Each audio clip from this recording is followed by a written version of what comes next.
विद्यालय की मासिक परीक्षा की होगी समीक्षा। आंगनबाड़ी सेविका का बेटा बना टॉपर। शिक्षकों की छुट्टी में ट्रेनिंग नहीं होगी।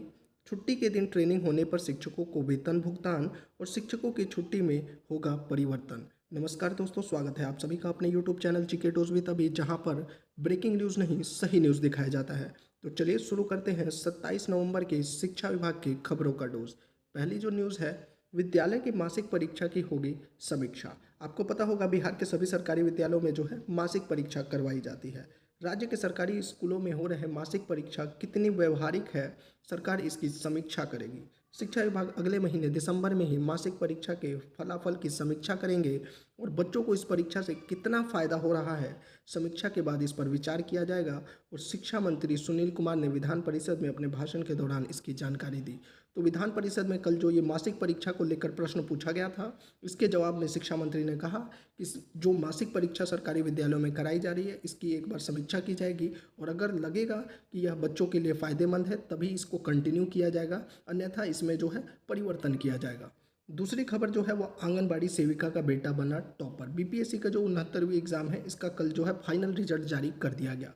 बिहार लोक सेवा आयोग ने मंगलवार शाम को 69वीं परीक्षा के रिजल्ट की घोषणा कर दी। सीतामढ़ी के रायपुर गांव के उज्जवल कुमार को जो है टॉपर बने हैं और वह आंगनबाड़ी सेविका के बेटे हैं। वहीं दूसरे स्थान पर सर्वेश कुमार और तीसरे स्थान पर जो है शिवम तिवारी रहे। अगर टॉप 10 की बात की जाए तो सिर्फ टॉप 10 में एक ही महिला ऐसी क्रांति कुमारी है जिनको स्थान मिला है।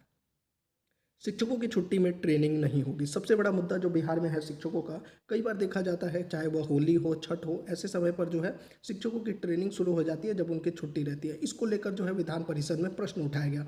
मंगलवार को विधान परिषद में संजीव कुमार सिंह ने जो है शिक्षकों के ट्रेनिंग के ऊपर सवाल खड़ा करते हुए सरकार से सवाल पूछा कि एनसीईआरटी नहीं, एससीईआरटी द्वारा कई ट्रेनिंग का शेड्यूल शिक्षकों की छुट्टी के समय पर रहता है। इसका जवाब देते हुए शिक्षा मंत्री सुनील कुमार ने कहा कि 6 लाख शिक्षकों की ट्रेनिंग करने में कई बार ऐसी समस्याएं आ जाती है, लेकिन सरकार इसका प्रयास करेगी कि सरकारी अवकाश के दौरान किसी भी शिक्षक की ट्रेनिंग ना हो। ऐसा पहले देखा गया है, होली के समय जो है इस पर लगातार प्रश्न खड़े किए गए थे कि होली के समय कई शिक्षकों की जो है ट्रेनिंग थी। इसके अलावा भी कई बार देखा गया है कि जिस दिन सरकारी छुट्टी रहती है उस दिन भी शिक्षकों का जो है ट्रेनिंग किया जाता है, खासकर एससीईआरटी डाइट की जो ट्रेनिंग रहती है, ये सब को लेकर प्रश्न उठाया गया था, जिस पर सुनील कुमार ने विधान परिषद में जवाब दिया।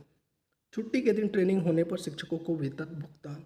विधान परिषद में इस बात पर भी चर्चा हुई कि अगर शिक्षकों की ट्रेनिंग सरकारी अवकाश के दिन होती है तो क्यों ना शिक्षकों को उसे दिन अतिरिक्त वेतन दिया जाए, क्योंकि अलग अलग विभाग में देखा गया कि अगर सरकारी अवकाश के दिन किसी सरकारी कर्मचारी से काम लिया जाता है तो उसके लिए अलग से वेतन भुगतान किया जाता है। इसको लेकर भी प्रश्न खड़ा किया गया कि अगर आप सरकारी अवकाश दिन जो छुट्टी है उस दिन आप उनसे अतिरिक्त काम ले रहे हैं तो क्यों ना इसके ऊपर जो है अलग से अतिरिक्त वेतन दिया जाए। शिक्षकों की छुट्टी में होगा परिवर्तन। सबसे बड़ा मुद्दा जो है शिक्षकों का वो है छुट्टी का। पिछले वर्ष जो है ग्रीष्म अवकाश में देखा गया था कि शिक्षकों की छुट्टी की कटौती की गई थी। इस प्रश्न को भी विधान परिषद में उठाया गया था कि शिक्षकों की सबसे बड़ी समस्या छुट्टी को लेकर लगातार विवाद होते रहा है।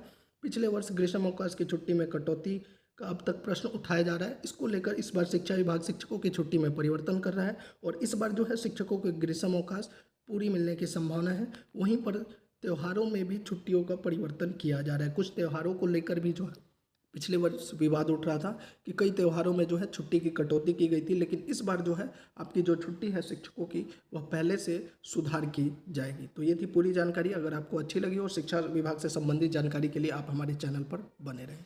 जय हिंद।